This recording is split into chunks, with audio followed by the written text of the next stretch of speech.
But Judge, I guess first of all, this is not only for the folks here in town, but this is on our website for all the folks out of town. The state of Jefferson County right now. Well, the state of Jefferson County is not good. This is the first time in my life, and I've lived here a long time, all of my life, that I have seen this kind of water invasion of our area. This is a dangerous place to be. We're presently in the role of doing search and rescue. And, I just pray for all these people. I wish they had left. I want to especially say to those who did leave and are thinking about coming back, and I know they're hearing rumors that they can get back home, I wish they would rethink that. This is the worst place they could possibly be, other than probably Bolivar or Galveston. So please use common sense, stay where you are, shelter there until Jefferson County is able to take care of you. That is the big problem. We can't take care of these people. The stores are closed. They will be wanting ice and assistance, and they can't get it. So please stay where you are. Good job. Obviously, State Representative Mike Hamilton, you have been spending a lot of time in Orange, which was probably one of the worst hit areas in the Golden Triangle. How is Orange County this morning? Well, we're, Orange County, the lower part of Orange County is completely devastated. I mean, it's just a huge amount of water. Like the judge said, we just haven't, we never experienced this before in this area in a long, long time, at least in our lifetimes. And it's a very dangerous situation. I know they rescued about 400 people from homes today and sent them out, and it's not a good place to be right now. It's a dangerous place to be right now, and we hope wherever they're at, people are staying and relaxing and keeping the air conditioning over there and have a good, relax over there while you're there, because there's going to be a lot of work to be done when they get back, and we hope that we can get a couple of days behind us. We can get everything assessed and see what's going on, give some good predictions on what's happening and when the timelines of people can come back and stuff, and we'll be working on it. And I know right now it's unconfirmed, but it's believed there are at least 6 deaths so far. A little bit about the fatalities that are unconfirmed, but of what you know right now. Well, they do. We've heard of a couple of deaths being known. I know one of them was in a car that they were trying to locate, and they found those bodies, and a couple of them are they're going through house by house right now, rescuing people and seeing what is going on, and we'll know what's going to happen in the next couple of days.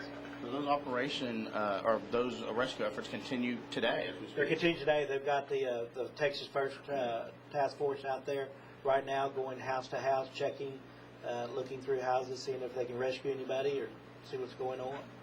And a little bit about, I guess, the industry in that area. The 2 major plants there with DuPont and obviously Chevron, that's been affected as well. They had substantial amount of salt water cruising into their plants, and they're going to have to work to get those back online.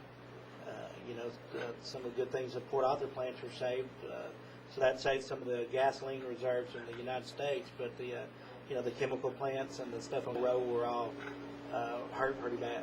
And also, obviously, what's a more present interest here, the electricity, and that could be affected by what's happened in Orange. Well, that could be the Sabine plant that generates our whole place from energy was underwater, had 4 foot of water. They're checking on that to see how that's working. We don't have the down power lines that you've seen in Rita, which is good. The problem is that everything's underwater, and when you bring electricity and water together, it's not a good solution. You obviously know, I think we've seen a lot of people still here. You're concerned about that, and then, of course, your message to those watching from someplace else right now. Well, if you did evacuate, I think it's very important that you remain away from here, because there are really no services, and to put you at a little ease, because I know people are concerned about their property. There's a large law enforcement presence. DPS officers have been brought in from all around the state. There's a big police presence patrolling the streets at night.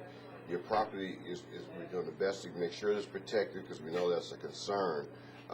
Because if you come in here, it only makes things more difficult for the first responders, for the utility companies to get around, And as everyone else said, there's just really no services available to you.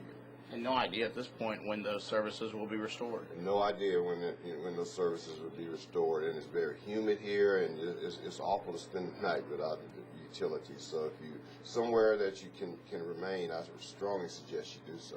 It's important to point out we don't even know if there'll be people like the Red Cross or any of that aid can come at this point because they don't have ways to sustain those operations. Right, that has not been set up yet. That's why we ask everybody who do stay to have at least 5 days worth of supplies to be self-sustainable, because it takes a lot of time to move all those assets into place. I know there was a lot of concern, like in Orange, about the surge in Port Arthur. It seems Port Arthur has fared well. Would you say in your district, how is it looking as far as Port Arthur and the Beaumont area? Port Arthur fared much better than what we were hearing on the national news that would happen with 24-foot, 25-foot storm surge. There was some flooding down on the west side and the lower lying areas. That water has receded. Now the biggest problem in Port Arthur is going to be the lack of utilities as this whole area. And there are people in Port Arthur. There are too many people in Port Arthur, and now they're looking for food, they're looking for water, and haven't gotten here yet.